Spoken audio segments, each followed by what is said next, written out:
Hi guys! So guys, alam nyo ba kung anong problema? Nag-unbox na ako kanina nito. Ang problema, merong music ang aking pag-unbox. So hindi ko alam paano mag-edit. So ngayon guys, magkunwari na lang tayo na hindi pa natin nabubuksan. Siyempre, binalik natin sa karton lahat kasi nga, dinilit natin yung video. Okay? So yung plastic, hindi natin maibalik yan guys.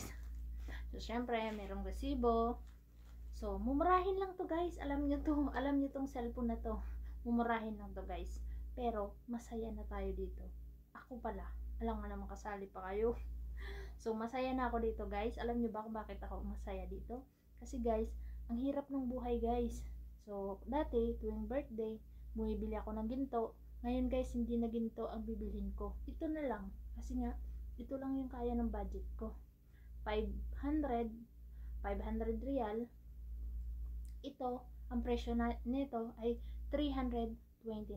So, may sukli pa ako, pambili ko ng grocery. So, di ba?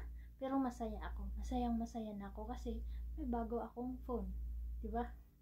So, alam niyo to, phone na to, mumurahin lang to. Pero, magkunwari tayo na hindi pa natin nabubuksan. So, alam niyo ba guys, na yung tatay ko, gusto rin magpabili nito. iPhone ang gamit ng tatay ko. Syempre, iPhone sila. Pero, syempre, yung tatay ko, matanda na yung tatay ko. Parang nahirapan yata siya sa cellphone niya. Hindi ko alam kung problema siya sa cellphone niya. So, parang gusto rin niya magpabili nito. Pero sabi ko, pag-isipan mo muna tatay. Kasi, mamaya magalit yung mga anak niya. Diba? Baka sabihin na inggit sa akin. Kasi tinignan to ng tatay ko.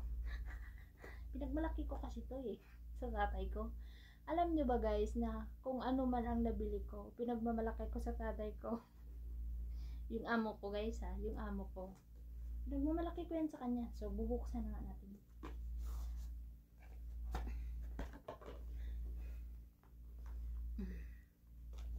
At syempre,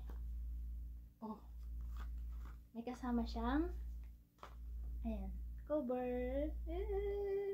Kasama siyang cover. Syempre, kunwari tayo na hindi natin nakita. Pero nakita na natin kanina. Nasabi ko na ba sa inyo guys, na kahit anong bibilhin nyo dito, kahit pagkain, ay may tax. 15% ang tax dito guys.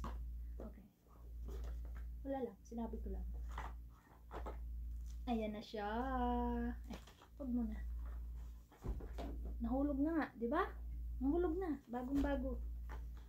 Siyempre, meron siyang, ayan, ano ba to? Charger. Wala siyang headphone. Charger lang. Wala nga, walang headphone. Sa Pilipinas ba, may headphone ba? Siyempre, ito na yung phone. Buksan na natin. Kita niyo yun guys? Oh! So,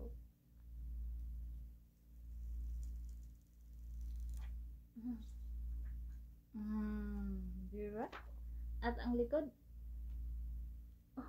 diba? Ang ganda-ganda. Sus. Ngayon, hindi natin alam paano ito bubuksan. Ganon, tumutunog siya ng ano. Realme. Realme, not you. It's Realme. So,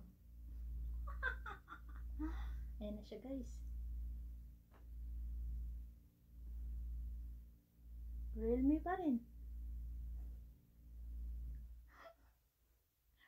So, masaya si Inday. So, yun lang. Kahit anong hirap ng buhay, hello. Pipilitin natin na makabili tayo ng mga simpleng bagay para sa sarili natin. So, ikaw, pag birthday mo, bumili ka. Kahit lollipop lang.